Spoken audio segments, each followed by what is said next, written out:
Assalamualaikum warahmatullahi wabarakatuh. Teman-teman sekalian, ini adalah hari pertama di bulan Ramadan. Saya dan kru Super Personality mengucapkan selamat menjalankan ibadah puasa di bulan Ramadan 1441 Hijriah ini. Seperti biasa, 5-7 menit ke depan saya ingin membagikan sebuah pengalaman tertentu tentang pengelolaan SDM.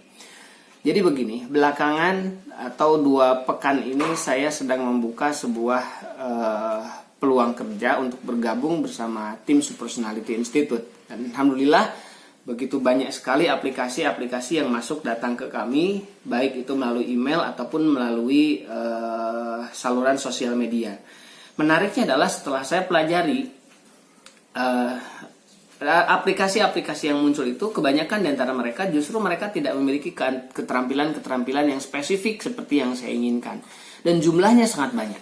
Padahal di dalam format lowongan pekerjaannya, saya sudah mensyaratkan beberapa keterampilan-keterampilan khusus. Misalnya jago desain, atau terbiasa dengan mengelola website, atau misalkan mereka sudah pernah atau bisa menguasai Facebook Ads dan IG Ads ya. Tetapi prakteknya mereka yang masuk lamaran ke dalam tim kami hanya mungkin sekitar 1-5% saja yang memenuhi kriteria tersebut. Itu pun belum tentu diterima oleh kami. Nah, saya melihat bahwa ini adalah sebuah fenomena, dan ini mungkin juga terjadi di dalam perusahaan Anda ketika Anda merekrut karyawan. Banyak di antara mereka yang mungkin asal melamar, tetapi mereka tidak punya konten, tidak punya keterampilan. Yang ini justru seperti seorang yang sedang berjudi, siapa tahu mungkin saya beruntung. Nah, persoalannya adalah bahwa yang jadi pertanyaan adalah apakah mungkin mereka dengan keterampilan-keterampilan yang hampir tidak punya keterampilan khusus, kemudian mereka bisa diterima di tempat kerja. Ya oke lah, mungkin ada sebagian perusahaan yang masih terbuka mau mengajarkan mereka, tetapi butuh proses yang sangat panjang. Nah, kalaupun toh ada keterampilan itu adalah keterampilan yang sebetulnya tidak lagi up to date. Misalnya, katakanlah mereka bisa menguasai Word dan segala macam. Saya kira itu sudah sangat terlalu jauh kalau zaman sekarang kita bicara tentang menguasai Word, Excel dan segala macamnya. Ya, bahkan hanya sebatas menguasai internet pun sebetulnya internet sudah ada dalam genggaman. Nah, banyak di antara kita yang tidak sadar dengan perubahan ini. Ya, seperti kita ketahui bahwa jangankan hal-hal yang sifatnya sederhana, belajar bisa mengetik Excel, kemudian PowerPoint dan lain sebagainya, bahkan pekerjaan-pekerjaan yang terkait dengan internet sekalipun sekarang hampir bisa dipastikan mereka itu juga sudah mulai tergantikan oleh yang namanya mesin-mesin kecerdasan atau artificial intelligence. Seperti misalnya, ya kalau kita misalkan bicara keterampilan desain, sekarang banyak sekali orang yang menjual desain template yang itu sebetulnya sudah bisa kita pakai, tinggal otak-atik dikit kemudian kita bisa upload. Ya.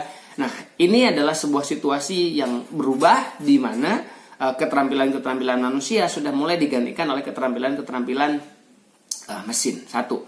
Kemudian, teman sekalian, di 2 hari terakhir ini saya sedang mendampingi salah satu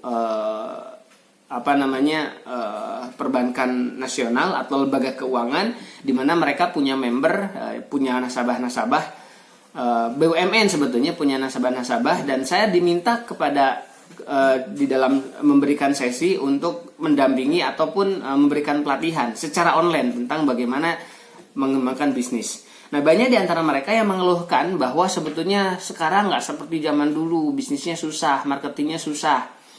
Nah, apalagi sekarang eranya COVID dan segala macam, kami tidak bisa melakukan penjualan dan segala macam. Tetapi, teman-teman sekalian, jujur saya bisa katakan begini, bahwa sebetulnya saya sudah 2 atau 3 tahun atau bahkan mungkin sekitar 5 tahunan lah mendampingi atau diberikan kesempatan untuk berbagi dengan mereka, para pelaku usaha binaan mereka. Tetapi di antara mereka itu sebetulnya mereka selalu mengeluhkan hal-hal yang sama. Padahal dunia ini sudah berubah. Ya, ketika orang sudah mulai sibuk dengan online marketing, ketika orang sudah mulai menggunakan marketplace, ketika orang sudah mulai menggunakan berbagai platform-platform penjualan berbasis online, mereka masih disibukkan dengan saya nggak punya modal, jualan susah, produk saya nggak diterima oleh orang dan segala macam. Padahal itu adalah sesuatu yang menurut saya miris gitu ya.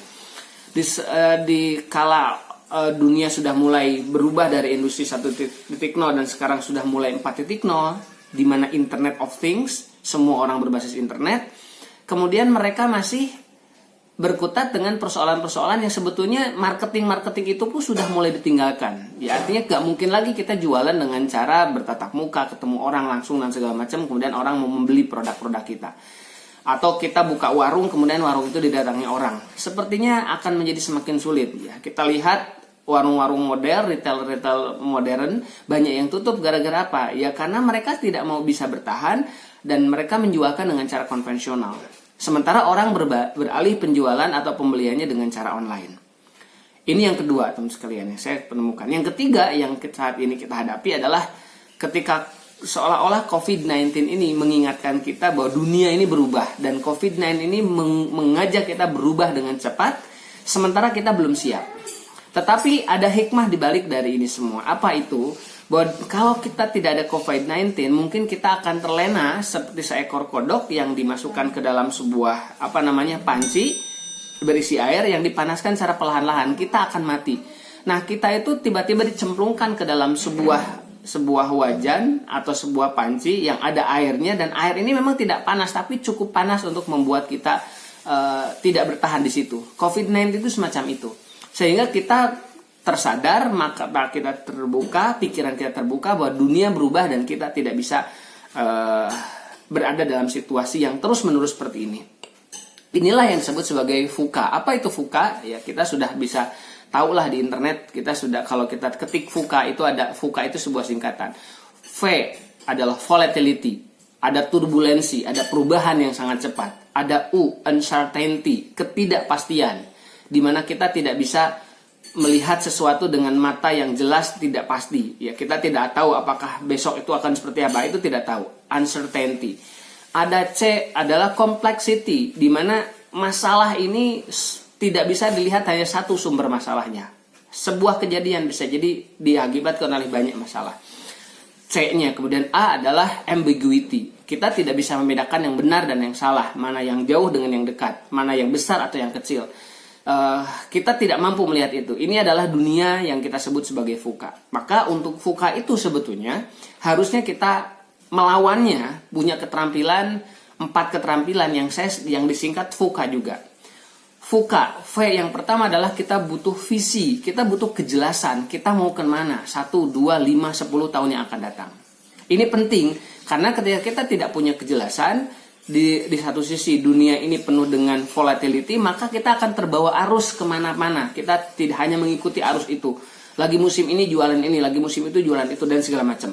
Ini namanya volatility dan dilawan dengan visi yang jelas. Kemudian U, uncertainty, harus dilawan dengan apa? Understanding. Kita memahami.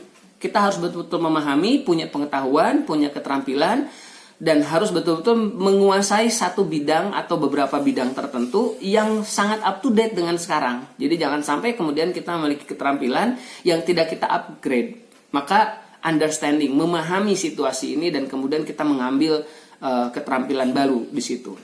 U-nya. Kemudian melawan complexity dengan apa? Dengan kalau tadi vision, kemudian understanding. Yang C, ketika kita menghadapi complexity adalah dengan clarity. Apa itu clarity? Kita betul-betul melihat masalah itu secara jelas. Jadi ketika kita melihat ada masalah yang sangat kompleks, sebetulnya itu kumpulan dari berbagai masalah. Nah, kemudian kita harus melihat dengan secara detail masalah itu apa saja, dan kita mulai menangani masalah-masalah itu dari sumber-sumber masalahnya itu. Nah, ini penting, karena kadang-kadang kita tidak bisa melihat sumber masalahnya di mana, dan ini masalah yang sebenarnya sebetulnya. Dan yang terakhir, teman sekalian, ketika kita bicara tentang ambiguity, ya, sesuatu yang kita tidak bisa lihat benar salah, besar kecil, jauh dekat, dan segala macam, maka kita butuh keterampilan satu lagi yang namanya adalah agility, kegesitan. Ya, ketika kita bisa melihat COVID-19 menyerang begitu saja dalam 1-2 bulan ini, apa yang kita lakukan? pivot, kita lihat bisnis kita hancur, terus ngapain? Alternatif apa? Kemudian ketika misalkan katakanlah pekerjaan itu mulai ditinggalkan orang, kemudian kita harus melakukan apa? Ini namanya agility, dan agility ini juga menjadi hal yang penting. Kita harus lincah melihat sebuah fenomena, kemudian bergerak dengan cepat, mengambil alternatif, mengambil sebuah keputusan, dan ini akan membuat diri kita bisa bertahan di area atau di arena atau di sebuah kondisi yang tidak hanya COVID-19, tapi ke depan itu akan terus-menerus kita dihadapkan kepada situasi fuka-fuka yang lainnya. Pertanyaannya adalah apakah kita mau berubah atau kita menjadi pribadi yang punah. Sukses buat Anda semua. Selamat berpuasa Ramadan 1441 Hijriah. Sukses terus. Assalamualaikum warahmatullahi wabarakatuh.